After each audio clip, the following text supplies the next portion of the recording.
Oh, sorry about that. That was the wrong tape. That was not a slum outside Tegucigalpa. That video was shot right here in Orange County, California, not far from Disneyland. The desperate and impoverished people on the screen you saw were American citizens. Hundreds of thousands of them sleep on the ground every night in this country. They don't make it on CNN very often. They're just Americans. Their tragedy is not interesting. If they did laundry at $5 an hour for rich people, though, our moral superiors might notice and care. But as of now, no, the cable news geniuses could not be less concerned about what is happening to American citizens. Which, if you think about it, kind of explains the Trump phenomenon. One of the great mysteries here in Washington is how a president with no prior political experience, who's emotionally volatile and not very articulate, remains nevertheless so very popular outside of Washington. It doesn't make any sense, but of course it makes sense. Trump's secret? He says things like this. They have a word. It sort of became old-fashioned. It's called a nationalist.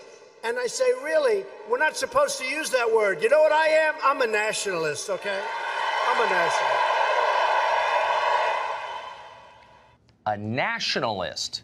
In other words, a leader who puts his own country first, who cares about his own people most. You'd think everyone in charge of a nation would be a nationalist.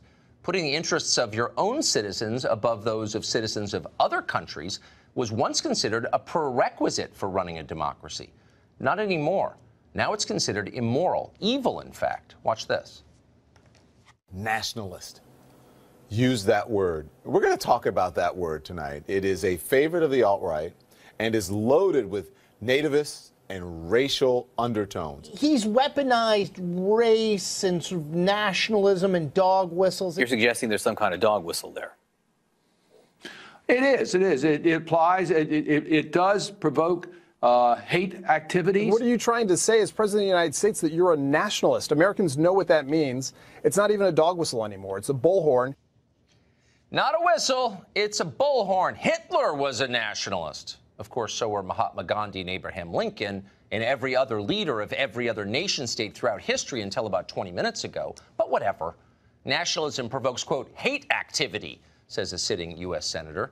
All the cable news geniuses say amen.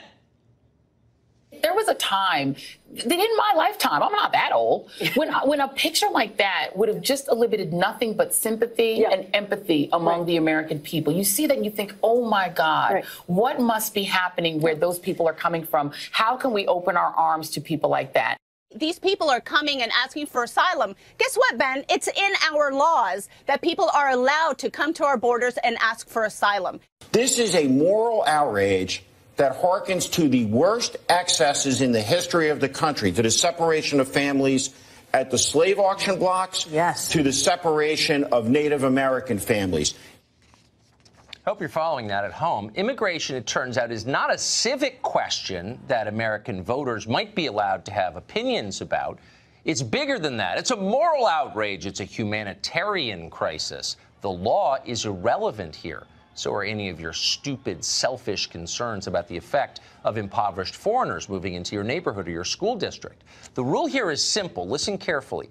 If people from a place poorer than America want to move to America, they get to do that, period. If you disagree or complain or do anything other than recite the poem at the bottom of the Statue of Liberty, you are, well, you already know what you are because you've heard it 1,000 times, but we're going to tell you again anyway. Maybe this time it will penetrate. You are a racist. They see those pictures and are being told, fear those brown people. The Democrats are a diverse party. The Republicans appeal disproportionately to older whites. And the mob thing is an attempt to alarm those voters about the prospect of non-whites and immigrants. The right-wing coverage of this, is it demagoguery? How would you describe this? It is demagoguery, Brian. It is also, I believe, racism and nativism really pandering to the fears of Trump supporters and Fox News viewers. Yep, you're racist, just like you were racist for opposing Obamacare or not watching Sunday Night Football or believing that Brett Kavanaugh did not sexually assault someone. You are a bigot until the moment you obey the Democratic Party, at which point you are a good person like Al Sharpton or Louis Farrakhan. You know the drill. There's one interesting new twist in this latest propaganda barrage, though. Fear. If you're against admitting an entire caravan full of poor people into this country, it's because you've been coached by that dastardly Fox News to fear the people in the caravan. But let's be honest, that's not really true. There are a lot of reasons to oppose admitting this caravan full of people. We don't need any more low-wage labor in this country, for one thing. We also have a right to decide who occupies our property. That's always true. Show up uninvited at Joy Reid's house, and you'll discover that she agrees with that principle, too. So there are good reasons to oppose this. Fear of Hondurans isn't really one of them. By and large, these are not scary people. Mostly they're just poor people from crappy countries who want a better life. That's understandable. Nobody blames them for that. Nobody's really afraid of these people. What normal people are afraid of is this. We believe survivors! We believe survivors! We believe survivors! And this. Get off! Get off! Fighting! So look closely at those videos. What didn't you see in them? Migrant fruit pickers from Honduras. There weren't any. There wasn't a single impoverished Central American immigrant. The only work boots you saw in those videos were from Brooklyn. They're part of the hipster costume. They're not real. Those were thoroughly American kids, kids with clean fingernails, children of privilege. Those are people with four-year college degrees. Some of those people teach in colleges. What you just saw was the activist left. That's a group about as diverse as the checkout line at Whole Foods. These are not immigrants. They're far too pampered and decadent to be immigrants. These are homegrown religious extremists who believe in nothing but their own power. Suddenly, people exactly like this hold congressional seats, and they host their own TV shows, and they teach at your kid's school. These are the people worth worrying about. So cool it with the lectures about fear. Listen carefully, cable news geniuses. It's not impoverished peasants from Central America we're afraid of. It's you. Univision anchor Jorge Ramos joins us tonight from southern Mexico at the site of the caravan encampment. Jorge, I'm really glad you're here because I've wanted to ask you this question all day. So in the many times we've spoken, you've explained that immigrants to the United States from Central America are a net addition to our economy. They're America's strength.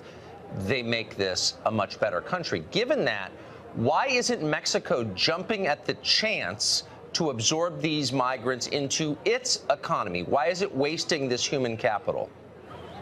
Well, the reality, Tucker, is that most of the immigrants that you see behind me, and as a matter of fact, they're not criminals or terrorists or not even immigrants. They're refugees. They don't want to stay here in Mexico. They want to go to the United States.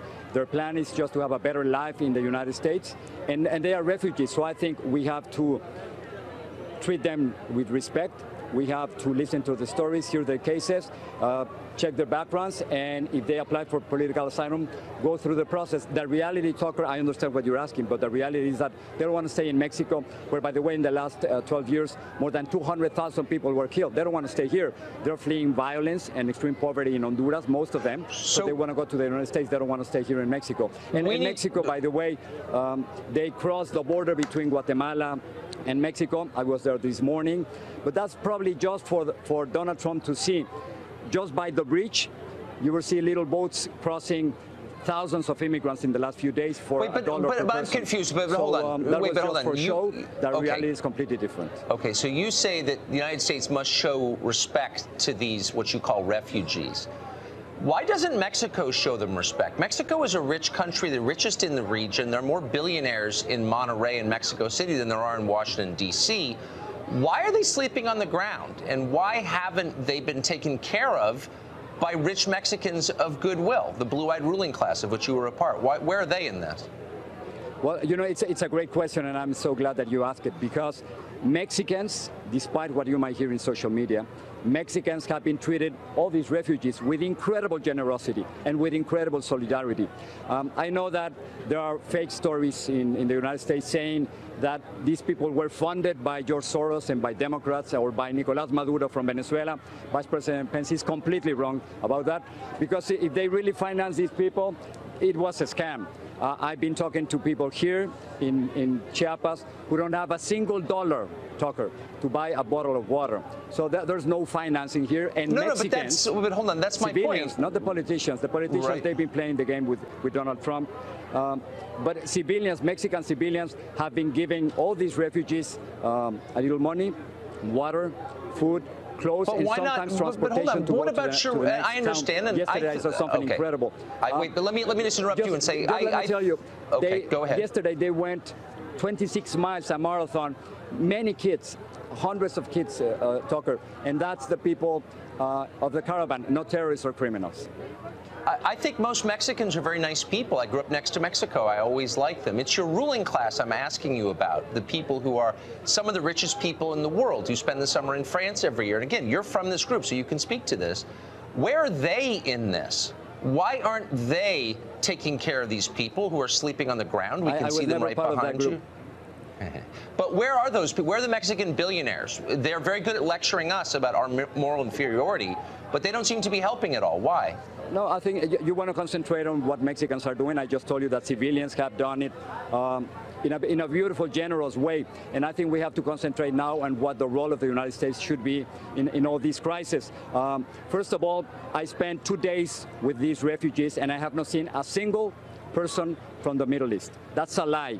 And I think, Tucker, you have to tell the truth to your audience, and you have to make sure that people are not lying about this caravan, because the people from the Middle East are not part of this caravan. But what are you? Let me just ask. What are you doing? Wait, hold on. I understand. Their lives. Look, I'm not there, so I can't describe the people there. You said the United States, its taxpayers, me, the other 330 million American citizens, right, have an obligation. How many of these migrants are you taking in personally into your home and are supporting once they get to the United States? I think that's a great question, and that's precisely the kind of question that people like you ask when you don't want to understand that this has nothing to do with individuals, it has to do with nations. And what we have to understand is that these refugees are not a threat to the United States. I know that in Fox News... No, but how many are you taking... Before you attack the Fox, it's a simple question. How many are you taking in? They are not a threat to the United States. I think it's really a love letter to the United States, and you know what they're saying?